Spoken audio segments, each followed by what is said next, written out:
It is the beginning of the most important week in human history. A man rides into the city of Jerusalem on the back of a borrowed donkey, and the crowds go wild. They tear branches from the trees and lay them in the road. They throw their own cloaks down for the donkey to walk upon, and they shout a single word over and over until it echoes off the city walls. Hosanna! Hosanna to the Son of David! Blessed is he that cometh in the name of the Lord. This is the day the Church remembers as Palm Sunday, and it opens the final week of Jesus' life. For 3 years he had mostly slipped away from the crowd's attempts to crown him. Now, deliberately, publicly, he rides into the capital city as a king and lets them call him one. But this king does not come the way anyone expected, and within days, many of the same voices shouting, "Hosanna!" will fall silent, and the men watching from the shadows will begin to plot his death. Matthew 21 is the collision. The king finally arrives at his own city, and everyone in it is forced to decide what to do with him. The crowds welcome him, the corrupt turn on him, and Jesus spends the whole chapter making the choice unavoidable. He cleanses the temple, he curses a fruitless tree, he silences the men who question his authority, and he tells 3 parables that leave no doubt about what is happening. The king has come. The only question left is whether you will receive him. This is Matthew chapter 21. It begins just outside the city. Jesus sends 2 disciples ahead to fetch a donkey and her colt, and Matthew tells us exactly why, pointing back to a prophecy written 500 years earlier. All this was done, he writes, that it might be fulfilled which was spoken by the prophet, saying, "Tell ye the daughter of Zion, Behold, thy king cometh unto thee, meek, and sitting upon an ass, and a colt the foal of an ass." That is the prophet Zechariah, and every detail matters. In the ancient world, a king who came in war rode a war horse. A king who came in peace rode a donkey. So when Jesus deliberately chooses the donkey, he is making a public statement about what kind of king he is. He has not come to raise an army or to overthrow Rome. He has come in peace to save. And the crowds erupt. A very great multitude spread their garments in the way. Others cut down branches from the trees and strawed them in the way. It is a royal welcome, a red carpet made of cloaks and branches. And they cry out, "Hosanna to the Son of David." The word Hosanna means save now. It began as a desperate prayer and had become a shout of praise. They are calling him the Son of David, the promised king. For one shining moment, the city welcomes its king. But their idea of what he came to do and his are very different. And that gap is about to become painfully clear. The first thing the king does when he enters his city is go straight to the temple, his father's house. And what he finds there fills him with holy anger. The temple courts had been turned into a marketplace. Money changers sat at their tables, exchanging ordinary currency for the special coinage required to pay the temple tax, at a profit. Merchants sold animals for sacrifice, marking up the price for worshippers who had traveled long distances and had no choice but to buy. A place meant for prayer had become a place of exploitation, where the poor were fleeced in the name of God. And Jesus will not have it. He overturns the tables of the money changers, drives them out and says, "It is written, My house shall be called the house of prayer, but ye have made it a den of thieves." This is a side of Jesus that people who imagine him as only gentle often forget. He is not raging out of control. This is righteous anger, the holy fury of a king who loves his father's house and will not stand by while it is defiled. And notice what he does next. The blind and the lame came to him in the temple, and he healed them. In the very place he has just cleansed, he heals the broken and the outcast. He clears out the corruption and welcomes the hurting. That is exactly the kind of king he is, hard on the proud and the exploiters, and tender toward the wounded. The next morning, walking back toward the city, Jesus does something that seems strange at first, until you see what it means. He is hungry, and he comes to a fig tree in full leaf. But when he reaches it, there is no fruit on it, only leaves. And he says to it, "Let no fruit grow on thee henceforward forever." And presently the fig tree withered away. This is not a bad mood aimed at a tree, it is a living parable, and it is aimed at something much bigger. A fig tree covered in leaves is advertising that it has fruit. This one made the show but delivered nothing. All appearance, no substance. And that is exactly the picture of the religion Jesus had just confronted in the temple. Impressive on the outside, barren on the inside, leaves without fruit. The withered tree is a warning. God is not impressed by the appearance of faith. He looks for the fruit of it. And when the disciples marvel at how quickly the tree withered, Jesus turns it into a lesson about faith.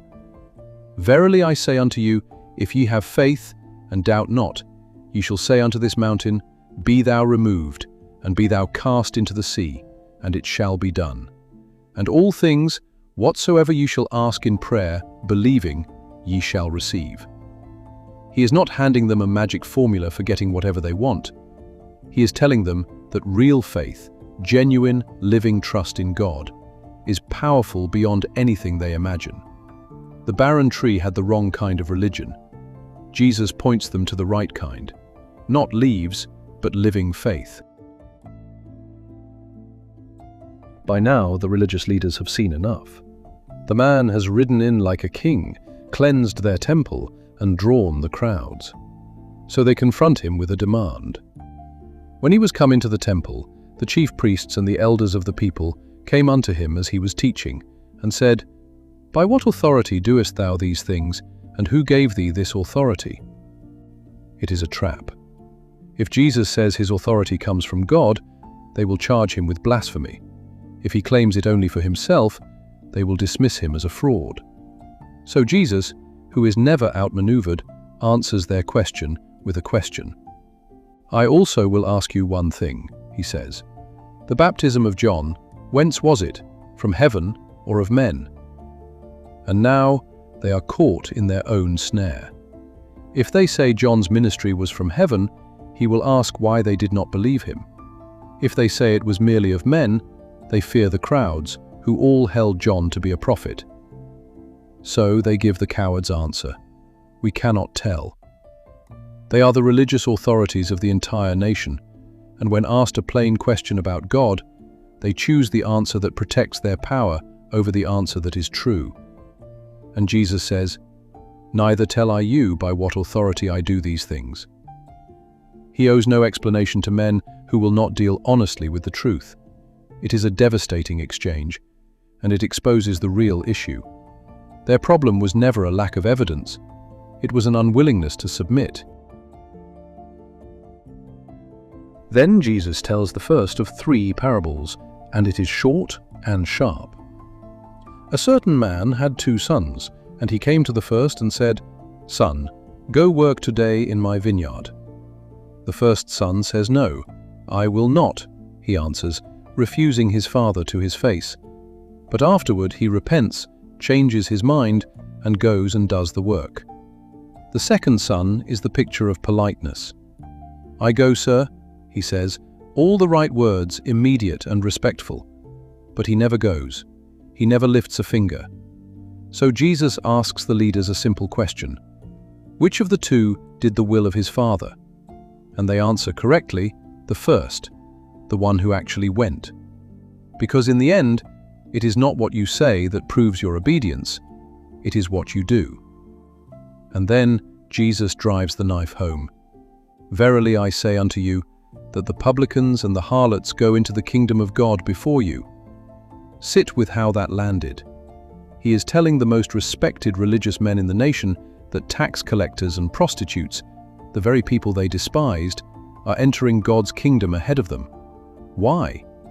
Because those sinners, when they heard the call to repent, actually turned and came. The leaders said all the right words about God for their entire lives, but never truly obeyed. They were the second son. All yes, no go, and a lifetime of religious talk cannot cover an unchanged heart. The third parable is the sharpest of all, and by the end of it, the leaders understand exactly who Jesus is talking about. A landowner, he says, planted a vineyard, built a wall and a tower and a winepress, and rented it out to tenant farmers, and went away into a far country. When the harvest came, the owner sent his servants to collect his share of the fruit, but the tenants beat one, killed another, and stoned a third. So he sent more servants, and they did the same. Finally, the owner said, "I will send my son. Surely they will reverence my son." But when the tenants saw the son, they said among themselves, "This is the heir. Come, let us kill him, and let us seize on his inheritance." And they caught him, and cast him out of the vineyard, and slew him. It is impossible to miss. God is the owner. His people are the vineyard. The servants are the prophets, rejected and killed one after another. And the son, the beloved son they are about to murder, is standing right in front of them, telling the story. Then Jesus quotes their own scriptures back to them. "Did ye never read in the scriptures, the stone which the builders rejected, the same is become the head of the corner? The very stone the builders threw away turns out to be the cornerstone of everything God is building." And he warns them plainly, "The kingdom of God shall be taken from you, and given to a nation bringing forth the fruits thereof." And Matthew tells us they got the message. When the chief priests and Pharisees had heard his parables, they perceived that he spake of them. They knew. And instead of falling to their knees, they hardened their hearts and looked for a way to arrest him. The Son had come to his own, and his own were preparing to kill him. So look at everything Matthew 21 has put in front of us. The king rides into his city, and the crowds welcome him with shouts of praise. He cleanses the corruption from his father's house. He curses the tree that had leaves but no fruit.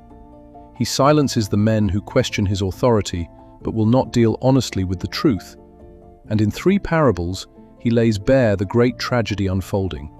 The king has come to his own people, and the leaders of his own people are about to reject him. And running through all of it is one relentless question, aimed as much at us as at them. What will you do with the king? Because the chapter shows us that there are many ways to reject him while looking religious the entire time. You can shout, "Hosanna" with the crowd on Sunday and forget him by Friday. You can run a spotless temple and turn it into a den of thieves. You can be covered in leaves and bear no fruit. You can say, "Yes, sir," to God and never actually go. You can even quote all the right scriptures and still be plotting in your heart to keep Jesus off the throne of your life. The king is not asking for your applause or your religious performance. He is asking for the one thing the second son never gave, a heart that actually turns and follows. So the question the whole chapter presses on you is simple. When the true king rides into the city of your life, do you throw open the gates and welcome him as Lord? Or do you, like the tenants, want the vineyard without the owner? The crowd's got the word right. Hosanna, save now. The real question is whether you will let him. Next time, Matthew chapter 22, where the confrontation deepens. Jesus tells the parable of the wedding feast, and the religious leaders come at him with a series of trick questions designed to trap him, about taxes, about the resurrection, about the greatest commandment, and every one of them backfires. The final showdown in Jerusalem is only beginning. If this chapter spoke to you, share it with someone who needs to welcome the King. And tell me in the comments, how are you receiving him today? The story is just getting started.